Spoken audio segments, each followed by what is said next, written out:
Set हो गया बाल। नमस्कार दोस्तों, स्वागत है आपका एक बार फिर से आपके अपने YouTube चैनल कंपटीशन प्रिपरेशन पे। आई होप आप सारे बहुत अच्छे होंगे, बहुत सुंदर होंगे, बहुत अच्छे से पढ़ाई भी कर रहे होंगे। CHSL का रिजल्ट आ गया। CHSL की वैकेंसीज आउट कर दी, 6072 वैकेंसीज हैं। वो सारी चीज़ें बाद में। हम आईसर के 2 शिफ्ट कर चुके हैं, तीसरा शिफ्ट यानी 4 शिफ्ट में हुआ था, 2 शिफ्ट और बची, वो भी करवा दूंगा। ऑफिस से आने के बाद पढ़ना और हिम्मत नहीं बचती, इस वजह से 2 शिफ्ट नहीं हो पा रही, नहीं तो 2 शिफ्ट करवा देता। तो ये तीसरी शिफ्ट होगी और चौथी शिफ्ट भी बहुत जल्द मैं लॉन्च कर दूंगा चैनल पे, ठीक है, आपकी सेवा में। 25 प्रश्न और लो, ठीक है, ये 25 प्रश्न करेंगे। और मुझे अच्छा लगता है जब आप लोगों का सिलेक्शन होता है, तो सिलेक्शन वाला मैसेज मुझे ज़रूर दिया करो, ठीक है। और थोड़ा सा बड़ाई में लिख दिया करो मेरे, तो मुझे मज़ा आ जाता है। नहीं, मजाक कर रहा था। हाँ, तो 25 प्रश्न ये वाले करेंगे। टेलीग्राम चैनल पर PDF शेयर कर रखिए, हिंदी अंग्रेजी दोनों में, जाके डाउनलोड कर लें। और प्रैक्टिस खुद से भी करते रहे, खुद से नहीं करोगे तो मेरा प्रैक्टिस होगा, आपका नहीं होगा। तो चलो आते हैं पहले प्रश्न पे। ज़्यादा बकवास नहीं करेंगे, सारे लोग पेन कॉपी उठा लें। मेंस के लिए भी यूजफुल होगा, प्री के लिए भी यूजफुल होगा, SSC के जो भी एग्जाम है उनके लिए सबसे मान सकते हो सबसे ज़्यादा कैलकुलेटिव अभी तक का पेपर यही है। पहला प्रश्न देखिएगा, कहा गया ABCD एक ट्रेपेजियम है, AB पैरेलल टू DC है। ड्रॉ कर लो। AB 9 centimetre, DC 15 centimetre. छोटा सा ट्रेपेजियम एक ड्रॉ करते हैं, सुंदर सा रेड कलर में। AB और DC ट्रेपेजियम है, ठीक है। ये है आपका A, ये है आपका B, ये है आपका C और ये मेरा D, ठीक है। कहा गया कि distance between AB and CD, तुरंत ऐसे ड्रॉ कर दिया करो, ये 4 सेंटीमीटर। कहा गया F and G mid point है। F और G किसके मिड पॉइंट है? AD और BC के, यानी ये F है, ये G है, मिड पॉइंट है। तो आपको लेंथ निकालनी आसान हो जाएगी। अगर ये मिड पॉइंट हो गए तो आपको पता है कि ये इसके पैरेलल हो जाएंगे तीनों, मतलब AB DC पैरेलल था ही, F और G अगर मिड पॉइंट है तो FG भी पैरेलल हो जाएगा इसके। कहा गया DA और BCB को अगर आगे बढ़ाते हैं तो ये E पे मिलते हैं, ये E पे मिलते हैं, ठीक है। आपको EFG का एरिया निकालना है। देखो, अगर FG का पहले साइड की बात करें तो ये AB कितना दिया गया है? 9, DC कितना दिया गया है? 15। तो ये अगर F और G मिड पॉइंट है तो FG हो जाएगा 9 + 15/2 यानी 24/2, यानी FG की वैल्यू हो जाएगी 12। अब देखो, आप देखो ट्राइंगल EFG को और EDC को, दोनों कैसे ट्राइंगल है? दोनों कैसे ट्राइंगल है भैया? EFG को देखो और EFG को देखो, और किसको देखो? EDC को। दोनों कैसे ट्राइंगल है? सिमिलर ट्राइंगल्स हैं, यानी ये वाला ट्राइंगल और बड़ा वाला ट्राइंगल दोनों सिमिलर हो जाएंगे। इसकी हाइट अगर हम h माने तो ये कितना हो जाएगा? पूरा 4 था तो इसका आधा ये हो जाएगा, यानी ये 2 हो जाएगा। देखो, पूरा 4 था तो इसका आधा ये 2 हो जाएगा। अब सिमिलरिटी का कॉन्सेप्ट लगा दो। सिमिलरिटी का कॉन्सेप्ट क्या कहता है कि करस्पॉन्डिंग साइड्स का रेशियो बराबर होता है, यानी इसकी करस्पॉन्डिंग साइड 12/15 यानी कि 4/5 बराबर। हाइट कितनी है भाई साहब? इसकी हाइट है h और इसकी पूरे की, देखो इतना h है, इतना 2 है, तो पूरा कितना हो जाएगा बड़े वाले की? h+2, यानी h/h+2 आराम से कर सकते हैं। यानी 5h = 4h + 8, यानी कि h बराबर हो जाएगा 8। h बराबर 8 हो गया, यानी इस ट्राइंगल का EFG का हाइट हो गया कितना? 8। आधार कितना है? 12। तो एरिया कितना हो जाएगा? हाफ इंटू आधार गुणे ऊंचाई, यानी हाफ इंटू 12 × 8, यानी कि 96 का आधा 48। ऐसे प्रश्न है कि झन्नाटेदार की कान गर्म कर दें। कहा गया cost of sofa set is 225% more than cost of a table, यानी टेबल की कॉस्ट अगर मैं मानूँ 400 रुपये तो उसका 225% ज़्यादा। 400 का 225% कितना हो जाएगा भैया? 900 रुपये, यानी कि सोफ़ा का कॉस्ट कितना आ जाएगा? इससे 900 रुपये ज़्यादा, यानी कि इसकी कॉस्ट 1300 रुपये। कहा गया सोफ़ा सेट की जो कीमत है वो 34% घटाई जाती है। 1300 का 34% घटाया जाए। 34% घटाने का मतलब कितना हो गया भैया? 34%, 1300 का 1% 13, 34% हो जाएगा 390 में 52 जुड़ेगा, यानी कि 542 442। 442 इसमें से घटाओगे तो ये 900 हो जाएगा, ये 858 हो जाएगा, यानी इसकी प्राइस सोफ़ा सेट की 858 हो गई। और टेबल की प्राइस 25% बढ़ा दी गई, यानी इसकी प्राइस अब 500 हो गई। तो कहा गया परसेंटेज इंक्रीज डिक्रीज क्या होगा? 2 सोफ़ा सेट और 3 टेबल के मूल्य में। 2 सोफ़ा सेट 2600 का, 3 टेबल 1200 की, यानी कि 3800 का पहले था और अभी कितने का हो गया? 2 सोफ़ा कितना हो जाएगा भैया? 2 सोफ़ा कितना हो जाएगा? 16 × 1 1700, 16 रुपये का सोफ़ा हो गया। और 3 टेबल 1500 का, ये यानी कि 3200 रुपये, 3216 रुपये का अब बचा। 3800 से 3216 है, यानी कि कितने का चेंज हुआ? देखो, अरे घटाओगे तो 584 का चेंज कितने पे? 3800 पे। कितना परसेंट हो जाएगा? देखो, 38 का 1.5 × 57, यानी कि 15, देखो गुणे 100 लगाओगे, ये कट गया, ये कट गया, यानी 38 से डिवाइड करोगे तो 38 का 38 × 1.5 बराबर कितना हो जाएगा? 570, यानी 15% के आसपास आपका हो जाएगा। देखो, 38 से अगर 58 को काटना है तो आप कहेंगे यहाँ 3.8 लगा दो, यहाँ पे 58.4, 3.8 एक कम 3.8, ये बचेगा कितना? 204। 38 पंचे 190, बचेगा कितना? 14 140, तो 38 पंचे 100, यानी कि 4 के करीब हो जाएगा, यानी कि ये आपका कितना हो जाएगा? 15.4। देखो, यहाँ पे 3.8 है, 3.8 या आपको 38 से 584 को डिवाइड करना है या 3.8 से 38 से 584 को डिवाइड करोगे, 38 कम 38, 20 204, 38 पंचे 190 हासिल आएगी और बचेगा 140, 38 चौको कितना होता है 152, यानी कि लगभग 15.4% के करीब डिक्रीमेंट होगा। ठीक है, डिक्रीमेंट होगा। तो नॉर्मल कैलकुलेशन के प्रश्न है। कहा गया सेविंग जो राधा की है वो 28% उसके खर्चे का, यानी 100 रुपये अगर खर्चा है, एक्सपेंडिचर 100 है तो सेविंग उसकी 28% यानी 28 रुपये, यानी इनकम कितनी होगी, सेविंग प्लस एक्सपेंडिचर यानी 128। कहा गया इनकम जो है 5% से घट जाती है, इनकम 5% घट गई, 120 का 5% 6 होता है, 128 का 6.4, यानी कि ये बचा कितना 121.6 बचे। और उसका एक्सपेंडिचर 2% से बढ़ जाता है, यानी 102 रुपये अब एक्सपेंडिचर हो गया, यानी कि अब बच कितना रहा है 19.6 रुपये। जो पहले 28 बचता था वो 19.6 बच रहा है, यानी कितने की कमी आई, आप कहेंगे कितने की कमी आई भाई साहब, 8.4 की। तो 8.4 28 का कितना परसेंट, 28 का 1%, 10% 2.8, तो उसका 3 गुना यानी 30% हो जाएगा। क्लियर। ये प्रश्न अच्छा प्रश्न है, मेंस में इंस्टॉलमेंट के क्वेश्चन आएंगे और आप आराम से कर सकते हैं। थोड़ा कैलकुलेटिव होता है इंस्टॉलमेंट जब भी आएगा, ठीक है। इसकी ट्रिक ऐसे बनाई नहीं जा सकती, और बनाओगे तो जितना ट्रिक बनेगी उतना ज़्यादा गलती होने के चांसेस रहेंगे। मुझे लगता है 1 मिनट ज़्यादा ले लेना, गलती ना करना। कहा गया एक आदमी है 32,445 रुपये 3 इक्वल हाफ ईयरली इंस्टॉलमेंट में पे करता है। Rate of interest 13.1/3% per annum है। पर एनम अगर 13.1/3% है, यानी कि साल का 13.1/3 यानी 40/3%, तो हाफ ईयरली यानी रेट कितना हो जाएगा 20/3%। 20/3% को अगर फ्रैक्शन में बदलोगे तो ए परसेंट बराबर होता है A/100, तो 20/3% 20/300 यानी 1/15 के बराबर हो जाएगा। 1/15 कहने का मतलब कि आपने अगर 15 लिया है तो 1 रुपये ब्याज देने जाएंगे एक छमाही के अंत में, यानी कि 16 रुपये पे करके आएंगे। यानी 2 छमाही तो 15 का स्क्वायर 225 अगर लेंगे तो आप 16 का स्क्वायर पे करके आएंगे, यानी 256 पे करके आएंगे। और 15 का क्यूब लेंगे, यानी 15 का क्यूब कितना हो जाएगा 3275 अगर लेंगे, ठीक है। तो आप पे कितना करके आएंगे 16 का क्यूब, यानी कि 16 का क्यूब कितना होता है 4096 पे करके आएंगे। अब तीनों केस में इंस्टॉलमेंट बराबर लेनी है। इंस्टॉलमेंट बराबर लेने का मतलब यहाँ पे आप 4096 यहाँ है तो यहाँ भी 4096 बनाएंगे, यानी 16 से गुणा करेंगे, गुणे 16 लगा लो, 16 दूना 32 और ये 32 और ये 16 गुणे 25 कितना होता है, 16 गुणे 25 हो जाएगा 400, यानी 32 4 3600 रुपये यहाँ पे हो गया। और यहाँ पे 16 के स्क्वायर से गुणा करोगे, यानी 16 का स्क्वायर गुणा करा, 16 का स्क्वायर कितना होता है 256, 256 में 15 का गुणा करोगे तो 15 छक्के 90, 15 पचे 75 और 9 84 के 4 हासिल आएगी 8, 15 दूना 30 और 8 38, यानी 3840 रुपये आपने देखो।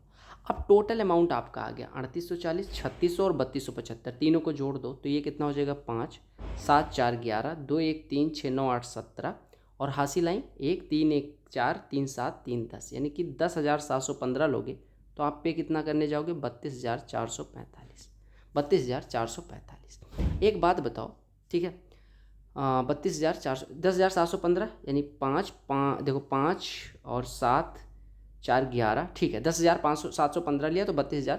हमने यहाँ पे एक बात बताओ 3375 नहीं होता, 15 का स्क्वायर 3375 होता है, यानी 10,815, यानी 10,815 लोगे। 10,815 हमने निकाला कि हमारा प्रिंसिपल 10,815 जो कि क्वेश्चन में दिया गया 32,445, यानी 1 बराबर 3 हो जाएगा। अब 1 बराबर 3 हो गया तो आपसे इंटरेस्ट पूछा गया, आपने 4,096 पे किया, 3375 लिया था, यानी कितना इंटरेस्ट पे करके है, इधर 21 इधर 721 इधर। अगर मैं इधर बात करूँ 4,096 आपने पे किया 3600 रुपये पे, यानी आपने कितना 496 ब्याज यहाँ पे किया। और यहाँ पे बात करूँ 4,096 आपने पे किया, 3840 आपने लिया था, यानी इंटरेस्ट कितना पे किया 256 रुपये। अब आपने टोटल इंटरेस्ट कितना पे किया 256, 496 721 जोड़ देंगे, 6 6 12 1 13 हो जाएगा, हासिल आएगी 1, हासिल आएगी 1 2 1 3 9 12 5 17 के साथ हासिल आएगी 1 7 1 8 4 12 2 14, यानी 1473 रुपये आपने इंस्टॉलमेंट दिया। अभी आपने निकाला था कि 1 बराबर 3 के बराबर है, 1473 कितना हो जाएगा 3 7 3 3 9 3 7 21 और 3 चौको 12 2 14 और 3 1 9 3 1 4, यानी 4419 रुपये आपका इंटरेस्ट आ जाएगा। क्लियर हो गया। अगर आप ऐसे नहीं करना चाहते तो आप क्या काम कर सकते हैं, दूसरी मेथड भी सीख लो, ठीक है। क्वेश्चन मैं इसी वजह से टाइम ले रहा हूँ। देखो आपको पता होना चाहिए कि जो प्रिंसिपल होता है वो बराबर होता है इंस्टॉलमेंट इनटू ये 1/1 प्लस R/100। तो R की वैल्यू कितनी है भाई साहब, R/100 की वैल्यू अभी आपने निकाली थी, कितनी आई थी, R/100 की वैल्यू कितनी आई थी 20/300, यानी कि 1/15।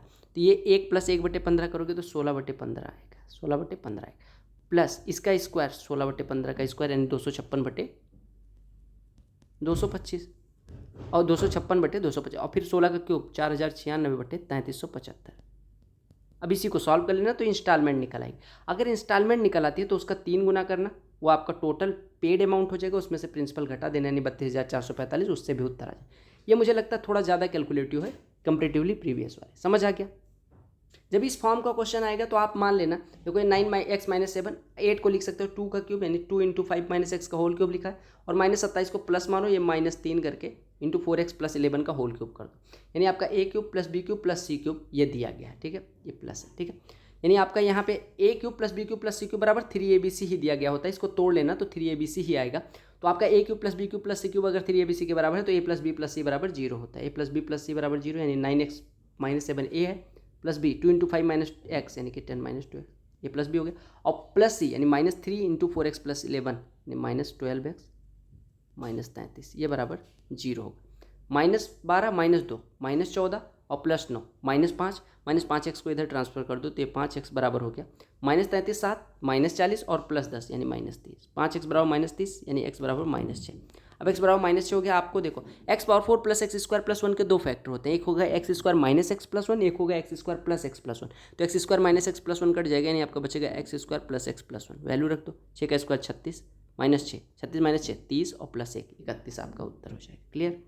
देखो कहा गया angle of elevation theta of top of a tower at point, देखो ये कोई बिंदु है जहाँ पे थीटा कोण बनता है इस प्रकार से कि कॉस थीटा जो है वो 12/13 के बराबर है, यानी ये 12x है तो ये 13x, ये टावर की ऊंचाई 5x हो जाएगी। ठीक है, कहा गया the point is move 288 meter towards the tower, यानी कि अगर हम इसको 288 मीटर इधर की तरफ खिसकाएं टावर की तरफ, यानी 288 मीटर हमने टावर की तरफ खिसका दिया तो एंगल जो है फाई बन जाता है। फाई इस प्रकार से बन जाता है कि साइन फाई बराबर 3/5 है, साइन फाई बराबर 3/5 है। देखो अगर साइन फाई 3/5 है भाई साहब, देखो साइन फाई बराबर आपको दिया गया 3/5, यानी कि 3, आप देखो 3 की जगह पे 5x है, 3 बराबर 5x, यानी 5 बराबर कितना हो जाएगा 25/3x। अगर 3 बराबर 5x तो 1 बराबर 5x/3, तो 5 बराबर हो जाएगा 25/25x/3, क्योंकि देखो ऊपर वाला क्या होता है साइन में परपेंडिकुलर, नीचे वाला हाइपोटेन्यूस, यानी ये हो गया 25x/3। अब एक बात बताओ, ये 25x/3 है, ये 5x है, तो इतने की दूरी कितनी हो जाएगी? निकाल लो, पाइथागोरस लगा दो। तो ये 25x/3 का स्क्वायर माइनस 5x का स्क्वायर, यानी कितना हो जाएगा 625x²/9 minus 25x²। 25x² common लोगे तो 5x बाहर आ जाएगा, अंडर रूट में बचेगा 25, कितना बचेगा, हमने क्या कॉमन ले लिया, यहाँ पे बचेगा 25/9 माइनस 1, 25/9 माइनस 1 कितना हो जाएगा 16/9, 16/9 का वर्गमूल 4/3, यानी ये हो गया 20x/3, ये वाली दूरी हो गई 20x/3। अब देखो हमने क्या कहा है, हमने कहा 288, 12x में से 288, देखो 288 इतना है, 20x/3 इतना है, यानी आप कह सकते हैं 288 + 20x/3 बराबर दिया गया 12x, दिया गया नहीं दिया गया। आप इसको सॉल्व करोगे तो 288 बराबर कितना आ जाएगा 36x - 20 16x/3, यानी यहाँ से x बराबर कितना आ जाएगा, इससे काटो 16 से काटो 16 1 ये 18, x बराबर कितना हो गया 54, x बराबर 54 हो गया। तो आपसे पूछा गया था 5x यानी टावर की ऊंचाई कितनी हो जाएगी 270। समझ आ गया? कैलकुलेटिव का बाप है ये। कहा गया एक सर्कुलर टेंट है जो राइट सर्कुलर सिलेंडर के फॉर्म में है, उसके ऊपर एक कोन रखा गया है इस प्रकार से। देखो ये आपका टेंट था इस प्रकार से। कहा गया डायमीटर एंड हाइट, डायमीटर दिया गया 120 मीटर, अगर डायमीटर 120 मीटर तो त्रिज्या 60 मीटर और हाइट 7 मीटर, सिलेंड्रिकल पार्ट की हाइट जो है वो 7 मीटर, ये 7 मीटर। कहा गया पूरे जो टेंट की ऊंचाई है वो 18 मीटर, यानी कि अगर इतना 7 है तो इतना कितना हो जाएगा 11, और जितनी त्रिज्या इसकी होगी उतनी त्रिज्या इसकी होगी। आपसे कहा गया सरफेस एरिया टेंट की निकालनी, सरफेस एरिया कितनी होगी πRL इसका हो जाएगा और 2πRH इसका हो जाएगा। सरफेस एरिया पूछा गया, टोटल सरफेस एरिया नहीं सरफेस एरिया। अब टोटल सरफेस एरिया करोगे तो πRL + 2πRH, तो πR कॉमन आ जाएगा, यानी बचेगा कितना L + H, L + 2H, sorry L + 2H। Value रख दो, पाई रख दो, R कितना दिया गया 60, पाई × 60 इंटू, अगर ये 11 है ये 60 है तो ये कितना हो जाएगा बताओ। एक बात बताओ 3721 का वर्गमूल कितना होता है, 3721 का वर्गमूल कितना होता है बताओ, सबको याद होना चाहिए 61 होता है, यानी L बराबर यहाँ से 61 हो जाएगा। तो ये हो गया 61 + 2H, 2 × H किसके लिए ऊंचाई इसके लिए, तो 7 दूनी 14, 61 14 75 गुणे 60 45। तो आप हमेशा याद रखना कि अगर कोन रखा गया है किसी सिलेंडर के ऊपर तो उसका surface area, total surface area अगर पूरे आकृति का इतने का पूछा जाएगा तो आपका आ जाएगा pi r into l plus 2h। Graph पढ़ो, उत्तर करो। Production of wheat and rice 2017 से 20 तक दिया गया। प्रश्न में क्या पूछा गया उस पर आते हैं, थोड़ा सा इसको हटाते हैं। हाँ, अब समझ में आया। कहा कि in 2021 the production of wheat increased over 2020 by the same percentage as that in 2020 over 2018। यानी कहा गया 2021 में जो व्हीट का प्रोडक्शन है, यानी कि गेहूं का प्रोडक्शन है, वो 2018 की तुलना में जितना बढ़ा था उतना ही 2021 में बढ़ेगा। देखो 2018 में 280 था, उससे बढ़ के 350 हुआ, यानी 70 बढ़ा, 280 भी 1/4 यानी 25% बढ़ा। 25% इधर बढ़ेगा तो 350 का 25% यानी 1/4 कितना हो जाएगा 87.5, यानी कितना बढ़ा होगा 87.5 व्हीट। ठीक है। और production of rice increased by 30%। 325 था, 30% बढ़ जाएगा तो कितना हो जाएगा 30%, इसका 10% होता है 32.5, तो 30% हो जाएगा 97.5, इतना ये बढ़ा। तो क्या difference between the production of wheat and rice in 2021 was. देखो आपका व्हीट का टोटल प्रोडक्शन कितना था 350 से 87.5 ज़्यादा यहाँ, और ये हो जाएगा 325 से 97.5 ज़्यादा है। अभी इन दोनों का डिफरेंस निकालना, इसका और इसका। अगर डिफरेंस निकालो तो देखो इसका डिफरेंस 25, इसका डिफरेंस -10, 25 - 10 कितना हो जाएगा 15। आपका उत्तर 15 हो जाएगा। समझदारी से करोगे कुछ प्रश्न आसान बनेंगे, कुछ प्रश्न थोड़ा लेंदी रहेंगे, लेकिन आपको समझना सब। कहा गया कोई भिन्न है जिसके अंश में 1 जोड़ा जाता है। मान लो भिन्न a/b है, तो इसके अंश में 1 जोड़ा जाए और हर में 5 जोड़ा जाए, तो ये भिन्न जो है 1/3 बन जाती है। कहा गया अंश में से 2 घटाया जाए और हर में 2 जोड़ा जाए, तो ये डिनोमिनेटर ऑफ द वर्ड, तो ये 1/5 हो जाता है। आपको बताना है कि सम ऑफ न्यूमरेटर एंड डिनोमिनेटर यानी a + b की वैल्यू कैलकुलेट करनी है। कुछ भी नहीं है इस प्रश्न में। 3a + 3 = b + 5, यानी हम कह सकते हैं 3a - b बराबर कितना हो जाएगा 2। यहाँ पे सॉल्व करोगे 5a - 10 = b + 2, यानी 5a - b बराबर हो जाएगा 12। दोनों को घटाओगे तो ये कितना हो जाएगा 2a = 10, यानी a = 5 हो जाएगा। a = 5 रखोगे 15 - b = 2, यानी कि b = 13, a + b 18। 8 आदमी 3 औरतें किसी काम को 7 दिन में कर सकती हैं। 8 आदमी 3 औरत किसी काम को 7 दिन में कर सकते हैं। 10 आदमी 2 औरत 6 दिन में कर सकते हैं। दोनों केस में काम बराबर है, यानी 8 आदमी 3 औरत 7 दिन में कितना करेंगे 56 आदमी + 21 औरत के बराबर। 10 आदमी 2 औरत 6 दिन में कितना करेंगे 60 आदमी 12 औरत के बराबर। और दोनों जब सेम ही काम है तो इसको सॉल्व कर लो, तो 4 में बराबर आ जाएगा 9 औरत। 4 में बराबर 9 औरत आ जाएगा। यानी आदमी का अगर हम बात करें तो आदमी अगर 9 काम करता है तो औरत 4 काम करती है। समझ आ गया। अब टोटल काम निकाल लो। टोटल काम है 7। अगर 8 आदमी + 3 औरत 7 दिन में इतना काम करते हैं तो टोटल काम इतना है। चाहे इतना मानो चाहे 6 टाइम्स ऑफ इतना मान लो। किसी एक से टोटल वर्क निकाल लो। टोटल वर्क कितना हो गया 7 टाइम्स ऑफ 8 आदमी, एक आदमी 9 तो 8 आदमी 72 + 3 औरत, एक आदमी औरत 4 तो 3 औरत 12, इतना टोटल काम है। करवाना किससे है, कहा गया इसको 10.5 दिन में करवाना है। 10.5 दिन में करवाना है, यानी कि 21/2 दिन में करवाना है। 2 ऊपर चला जाएगा। अब इसको सॉल्व कर लो। 7 × 3 = 21, यानी एक दिन में कितना काम होना चाहिए वो निकाल रहे हैं। Total work divided by days अगर करोगे तो एक दिन में किया गया कार्य आ जाए। यानी ये हो गया 72 + 12 84, 84 3 से कटेगा 28, यानी 28 दूना 56 यूनिट एक दिन में होना चाहिए। हमें करना है एक दिन में 56 यूनिट। हमारे पास है 5 औरतें। 5 औरतें कितना काम कर देंगी 20 यूनिट। देखो एक औरत 4 यूनिट तो 5 औरतें 20 यूनिट, यानी 36 यूनिट पुरुषों ने करना है। एक पुरुष 9 यूनिट करता है तो 36 यूनिट करने के लिए 4 पुरुषों को ऐड करना पड़ेगा। देखो कहा गया एक डीलर है अपनी आर्टिकल को 60% बढ़ा के रखता है, यानी 100 की अगर सीपी है उसकी तो 60% बढ़ा के यानी 160 का लिखता है 160 का लिखता है। ठीक है। और सेल करता है 2 सक्सेसिव डिस्काउंट 20% और 15% के देके। 20% का डिस्काउंट देगा और 15%। रिजल्टेंट कितना हो जाएगा 20 + 15 - 20 × 15/100, यानी 35 में से 3 घट जाएगा, यानी 32% का डिस्काउंट देगा।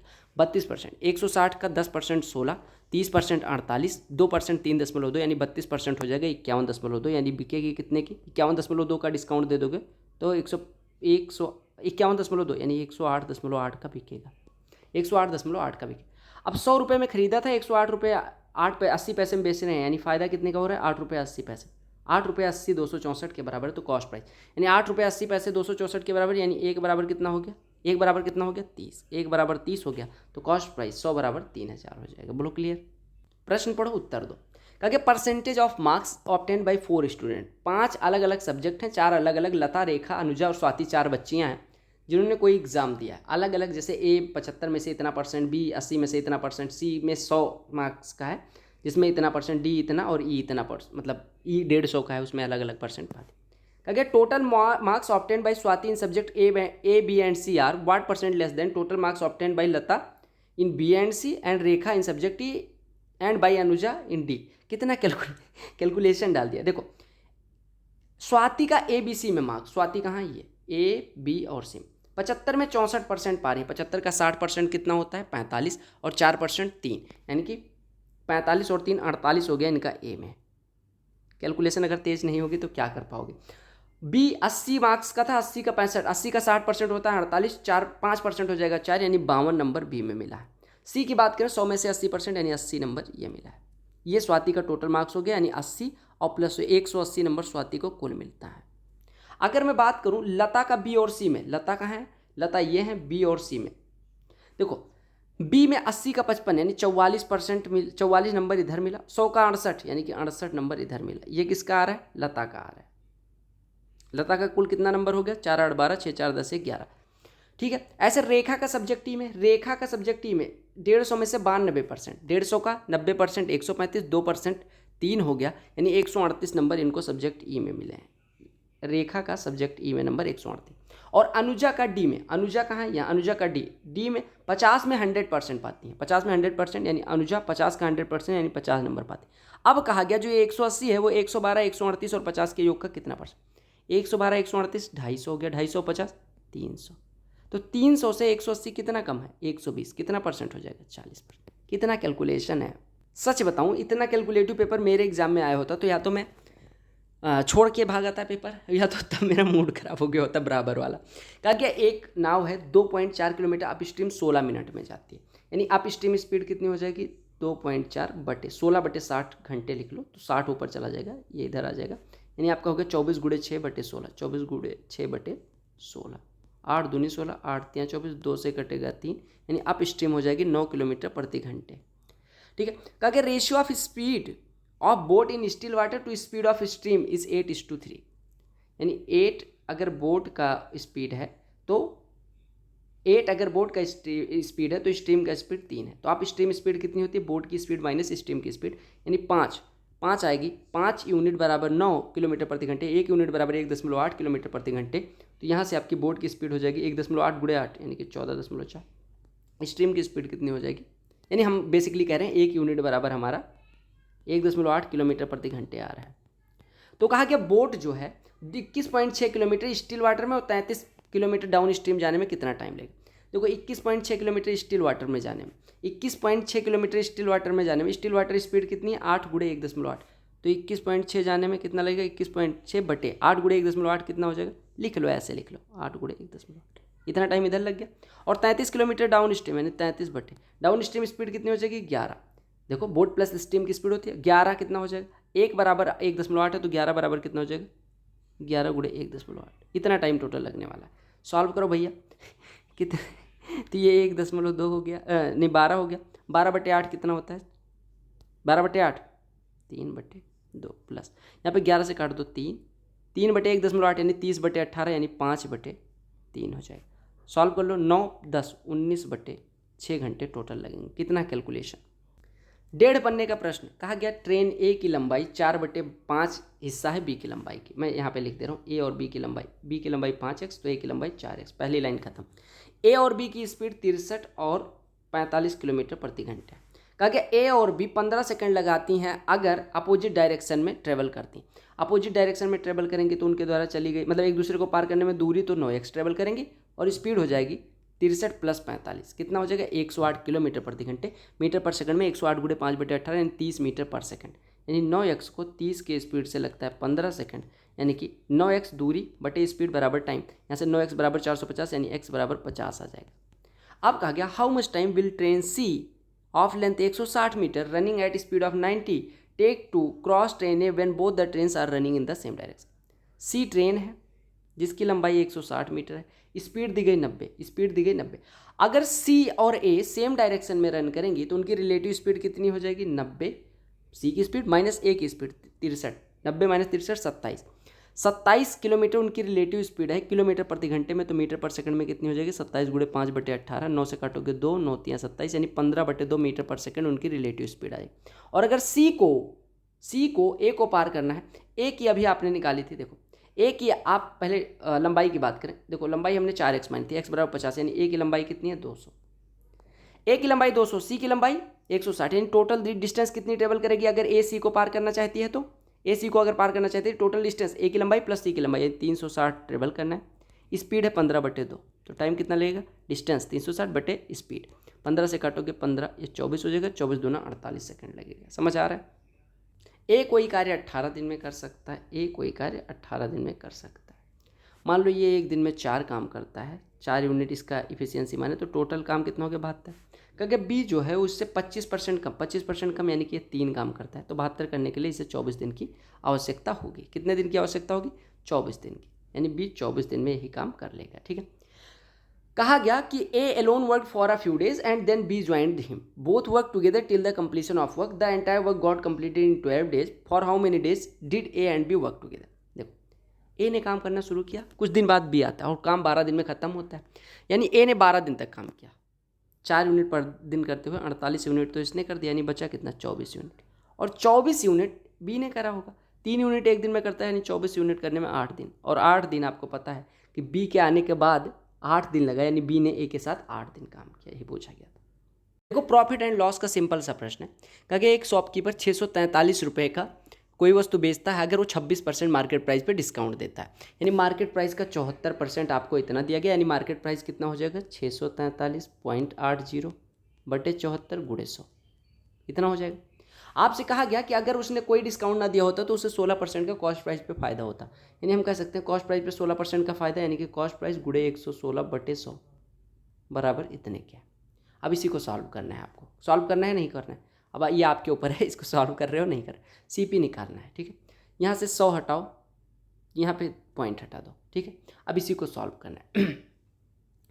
करो भैया, 74 से डिवाइड कर दो, इससे काटो, ये आपका कितना के करीब आना चाहिए 116, 6 बार तो जाएगा नहीं, 5 बार लेके जाओ तो 580 हो जाएगा, 580 हो जाएगा नहीं हो जाएगा 580 हो जाएगा। 580 अगर इसमें से घटाओगे तो 63 638 हो जाएगा, फिर 5 बार ले जाओगे तो 580 हो जाएगा, फिर 5 बार ले जाओगे यानी 555 हो जाएगा। ठीक है, 555 ये हो गया।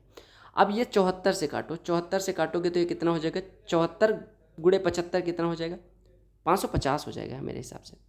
देखो अगर 116 से डिवाइड करो तो इसको कितना आएगा आप देख लेना यार एक बार, अगर मैं देखूं तो ये हो जाएगा 643.80 डिवाइडेड बाई 116, हाँ 555 हो जाएगा। ठीक है, ये 555 हो गया। ठीक है, 555 गुणे 100 बटे 74 यानी 555 से काटो, 2 से काट दो 50, 2 से काट दो 37, 37 से डिवाइड करोगे 37 51 37 और ये 185, 37 पंचे 185 यानी 15 गुणे 50 बचा, यानी 15 गुणे 50 750 के बराबर हो गया। देखो कहा गया x बराबर अल्फा y बराबर बीटा, पेयर ऑफ इक्वेशन। देखो अगर इसके सेटिस्फाई करते हैं यानी कि x की जगह पे अल्फा और y की जगह पे बीटा रख दो तो 15 बटे अल्फा प्लस 2 बटे बीटा, यही तो हो रहा है। 15 बटे अल्फा प्लस 2 बटे बीटा बराबर 17 दिया गया। 1 बटे अल्फा प्लस 1 बटे बीटा बराबर 36 बटे 5 दिया गया। आपको निकालना क्या है, आपको निकालना है कि कौन से इक्वेशन को अल्फा और बीटा सेटिस्फाई। तो आप पहले अल्फा और बीटा की वैल्यू निकाल लो। अल्फा और बीटा की वैल्यू कैसे निकलेगी, 2 से गुणा करो इसमें तो 2 बाई अल्फा 2 बाई बीटा बराबर कितना हो जाएगा 72 बटे 5। अब दोनों को घटा दो तो 13 बटे अल्फा बराबर कितना हो जाएगा 17 माइनस 72 बटे 5 यानी कि 85 माइनस यानी 13 बटे 5, यानी यहाँ से अल्फा बराबर हो जाएगा 5।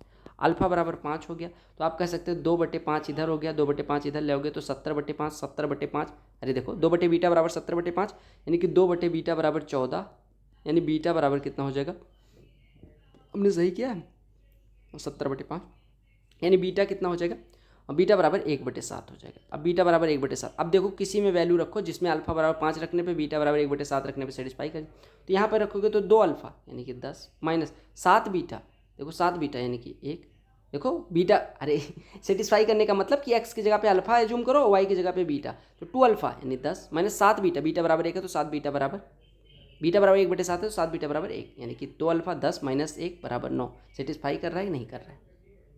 सिंप्लीफिकेशन का प्रश्न, गलत ना हो जाए बस ये।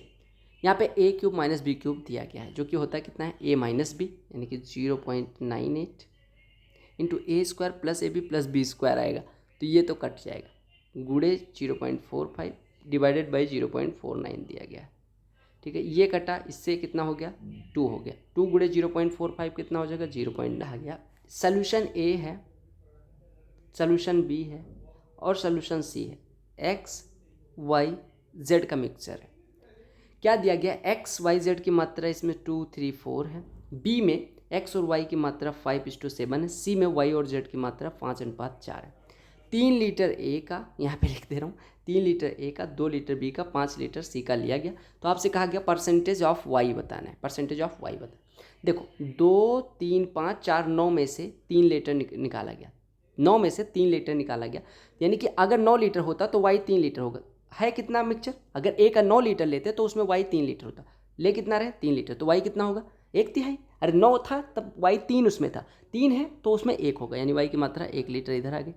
अगर हम बात करें दूसरे में, अगर हम 12 लीटर लेते तो उसमें से 7 लीटर वाई होता, हम ले कितना रहे उसका 1/6 हिस्सा, तो वाई कितना हो गया 7 का 1/6 हिस्सा, यानी 7/6।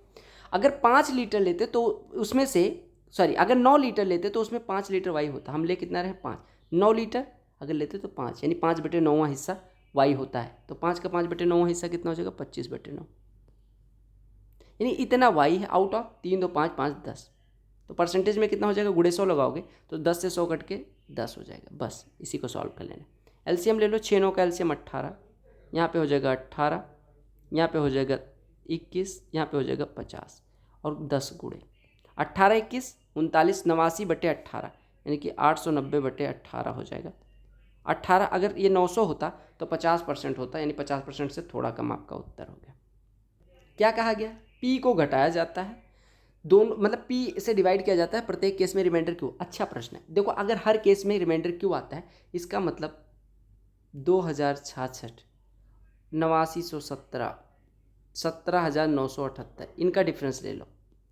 इनका डिफरेंस लेने के बाद जो एचसीएफ आएगा वही पी की वैल्यू हो जाएगी।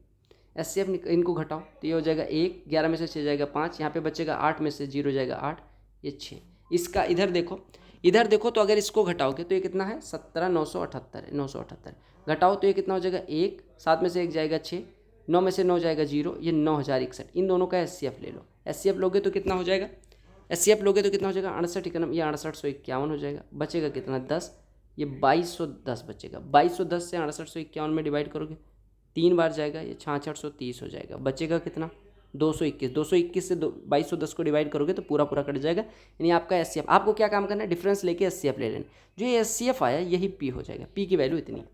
अब प्रत्येक केस में रिमाइंडर क्यों बचता है, अब 221 से उठाओ और किसी एक को डिवाइड कर लो। 221 से अगर हम 2066 को डिवाइड करेंगे तो आपको पता है कि अगर हम डिवाइड करते हैं तो कितना हो जाएगा, 221 से इसको डिवाइड करो तो 221 अगर 10 गुना ले जाओगे तो 2210 होगा, 9 गुना कितना हो जाएगा 9 कम 9, 9 दूनी 18, 9 दूनी 18, 1 19, यानी रिमाइंडर कितना बचेगा 20,066 में से घटाओगे तो आपका कितना हो जाएगा 77 रिमाइंडर बच रहा है। देखो अगर हम 221 से 2066 को डिवाइड कर रहे हैं तो आपका रिमाइंडर कितना आ रहा है, कितना आ रहा है, मुझे एक बात नहीं समझ आ रही, आपके समझ क्यों नहीं आ रहा है, तो रिमाइंडर कितना आ रहा है 77, रिमाइंडर कितना दिया गया क्यों, बस आपका काम खत्म हो गया। आपने क्या काम किया, आपका पी आ गया, आपका क्यू आ गया, तो पी माइनस क्यू 221 माइनस 77, 144 का वर्गमूल 12। हमें क्या काम करना होता है, अगर हर केस में रिमाइंडर सेम बचता है तो आप कॉमन डिफरेंस ले लो, जैसे यहाँ पे 6851 है, यहाँ पे 9001, उसका एचसीएफ ले लो, एचसीएफ जो आएगा वही वो संख्या हो जाएगी जिससे डिवाइड किया जा रहा था, एचसीएफ आ गया, इससे डिवाइड करके क्यू की वैल्यू निकाल लो, पी, फिर पी और क्यू पे ऑपरेट कर दो। क्या कहा गया, एक स्कूल है, नंबर ऑफ बॉयज़ 20% कम है लड़कियों से, 40% बॉयज़ 28% लड़कियां अटेंड करती हैं सोशल। देखो अगर 50 गर्ल्स हैं तो 40 बॉयज़ हैं, ठीक है, 40% बॉयज़ यानी कि 40% कितना हो जाएगा 40 का 16 लड़के, 28% लड़कियां, 28% कितना हो जाएगा 14 लड़कियां अटेंड करती हैं सोशल कैंप। क्योंकि number of boys in the school is what percentage less than total number of boys and girls who do not attend the social camp. देखो अटेंड कितने लोगों ने करा, 16, 14, 30, 90 में से 30 ने अटेंड करा, यानी कि 60 ने नहीं अटेंड करा। क्योंकि जो बॉयज़ की संख्या है वो 60 से, मतलब जो नहीं अटेंड करते उनसे कितना कम है, यानी 60 से 40 कितना कम है 20, 20/60 का कितना हिस्सा है 1/3, और 1/3 परसेंटेज में कितने के बराबर होता है 33 है, 1/3% के बराबर। 12,000 रुपये X% पर एनम पे 1.5 साल के लिए 3840 रुपये ब्याज देता है कंपाउंडेड ईयरली। देखो सीधी सी बात समझो, 12,000 रुपये पे अगर 3840 का ब्याज मिलता है तो परसेंटेज में कितना हो जाएगा 12×3=36, 12×2=24, यानी 32% का ब्याज मिल रहा है। 1.5 साल में 32%, 1.5 साल में 32%। अगर रेट ऑफ इंटरेस्ट वार्षिक 20 हो तो 1.5 साल में कितना मिल जाएगा 20 + 10 + 20 × 10/100 यानी कि 2, तो 20, 10 और 2 32, यानी आपका रेट ऑफ इंटरेस्ट 20%। ये प्रैक्टिस के साथ आ जाएगा कि अगर 1.5 साल का 32% कंपाउंड इंटरेस्ट है तो 1 साल का 20%, यानी रेट ऑफ इंटरेस्ट 20% हो गया। क्या what will be compound interest on same sum at the same rate for the same period if the interest is compounded half yearly. वार्षिक रेट आई है 20%, हाफ ईयरली कितनी हो जाएगी 10%, तो 1.5 साल में कितने तिमाही होंगे 3, 10% का सक्सेसिव 3 बार कितना हो जाएगा 33.1%, 33.1% इंटरेस्ट पूछा गया। 12,000 का 1% होता है 120, तो 33.1% हो जाएगा 33.1 गुणे 120, यानी 331 गुणे 12 रुपये ब्याज मिलेगा। तो बस आपका सॉल्व कर लो ना, या फिर आप ऐसे देखो कुछ भी नहीं करना था। देखो आपने कहा 33.1% निकालना, मैंने कहा कोई बात नहीं। 32% कितना है 3840, इसमें 1.1% जोड़ना है। 12,000 का 1% 120, 0.1% 12, यानी 132 हो जाएगा 1.1% की वैल्यू, तो इसमें 132 ऐड कर दो तो यही आपका 33.1% की वैल्यू, तो कितना हो जाएगा 3972। प्रत्येक संख्या से x घटाया गया, प्रोपोर्शन में आ गई, सीधे x घटाओ, फटाफट भिन्न में लिख दो। 58/x 75/x, 79 - x 103/x, मतलब -x बराबर कर दो। आप कह रहे हैं इसको कैसे सॉल्व करना होता है, मैंने आपको बताया कि डिफरेंस ले लो। यहाँ पे 23 आ जाएगा, यहाँ पे 23 नहीं 17 आ जाएगा, 15 में से 8 जाएगा 7, यहाँ पे 6 17 आ जाएगा। यहाँ पे डिफरेंस लोगे कितना आ जाएगा 34 आ जाएगा, 34 आएगा भाई, हाँ 34 नहीं 24 आना चाहिए, 24 आ जाएगा। अब 17 और 24 को बराबर करने के लिए इधर 24 से गुणा होगा, इधर 17 से गुणा होगा। देख रहे हो निकम्मे कैसे कैलकुलेशन करवा रहे हैं।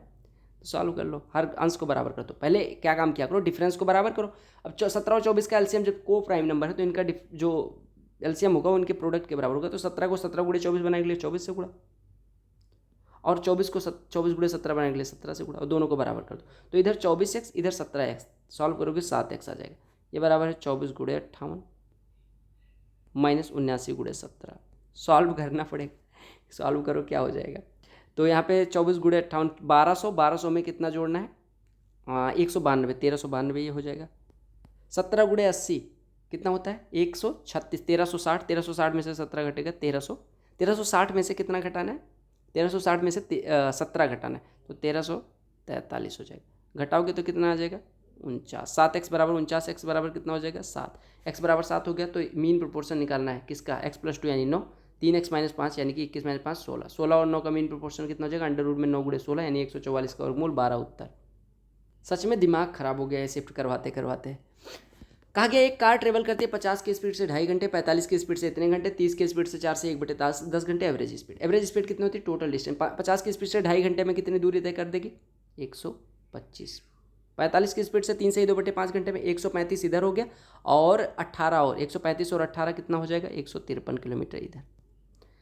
30 की स्पीड से 4 से 1/10 घंटे में 30 चौको 120 और 3 123 किलोमीटर, और टोटल टाइम कितना दिया गया 2 3 5 और 4 9 घंटे इधर हो गया। 1/2 धन 2/5 धन 1/10 और है इतना टाइम। 2/5 कितना होता है 4/10, 4/10 और प्लस 1/10 5/10, 5/10 यानी 1/2, 1/2 धन 1/2 यानी कि 1 हो जाएगा, यानी 9 + 1 10 घंटे टोटल आपके पास आ गया। टोटल टाइम 10 घंटे, 10 घंटे में इतनी दूरी। तो एवरेज स्पीड 12.5 15.3 12.3 ऐड कर दो। अरे 10 से जोड़ के डिवाइड करो या डिवाइड करके जोड़ दो। 12 15 27, 27 12 39, 39 8 और 3 11, 39 में 1.1 जोड़ेंगे 40.1 आपका। देखो भैया प्रश्न आसान है। कहा गया ए और बी का कॉस्ट प्राइस जो है बी का कॉस्ट प्राइस से ए का कॉस्ट प्राइस 550 ज़्यादा है। बी पे 20% का नुकसान होता है, बी x/5 गंवा के आता है। ए 2560 में बेचा है, 2560 में बेचा गया यानी फ़ायदा। जब एक पे नुकसान हो रहा है दूसरे पे फ़ायदा नहीं होगा तो ओवरऑल फ़ायदा कैसे होगा, क्योंकि ओवरऑल फ़ायदा हो रहा है। ओवरऑल 20% फ़ायदा कहने का मतलब, ओवरऑल 20% का फ़ायदा मतलब 1/5वें हिस्से का, यानी ओवरऑल का 1/5वां हिस्सा। तो x का 1/5वां हिस्सा x/5 और x + 550 का 1/5वां हिस्सा x/5 + 110, यानी ओवरऑल आपका इतने का फ़ायदा हो रहा है। आपने कहा पहली वस्तु का क्रय मूल्य x प्लस 550 था, उसको 2560 का बेचा, यानी इस पे कितने का फायदा हो रहा हो। ओवरऑल आपको फायदा ले जाना है, दूसरी वस्तु पे नुकसान, यानी पहले पे फायदा ही होगा। 2560 में से इसको घटाओगे तो ये हो जाएगा 2010 माइनस एक्स, यानी आपका 2010 माइनस एक्स जेब में आया, यानी 10 रुपये जेब में आया, 3 रुपये गया, ओवरऑल कितना हो जाएगा 10 माइनस 3 बराबर 7। तो ये बराबर आपके इसके है। तो बस सॉल्व कर लो इसको। तो ये आपका कितना हो गया, x/5 सबको इधर भेज दो, 110 को इधर लाओ, यानी इधर बचा 1900 बराबर x/5 plus x/5 plus x/5 3x/5 और प्लस x, ये कितना 3x/5 प्लस x, यानी 8x/5 हो जाएगा। अब आपसे क्या कहा गया, 8x/5 इतना है, यानी x बराबर कितना हो जाएगा, कितना हो गया, x बराबर कितना हो जाएगा 5/8 हिस्सा इसका, x बराबर 5/8।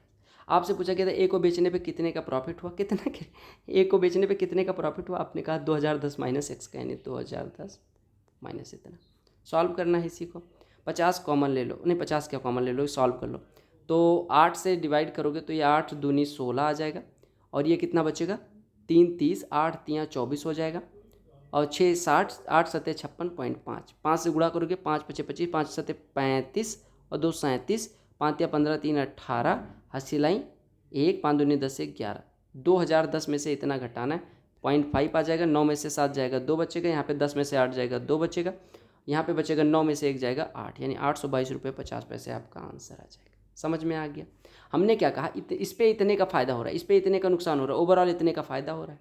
देखो x प्लस 550 प्लस x का 20% कितना हो जाएगा, x प्लस 550 का 20% इतना, मतलब 1/5, और x का इतना, यानी ओवरऑल फ़ायदा इतना, ये फ़ायदा ये नुकसान, फ़ायदा माइनस नुकसान बराबर फ़ायदा। सॉल्व किया, x की वैल्यू आई, आपसे पूछा गया था पहली वस्तु को बेचने पे फ़ायदा, यानी 2010 माइनस x की वैल्यू निकालनी थी।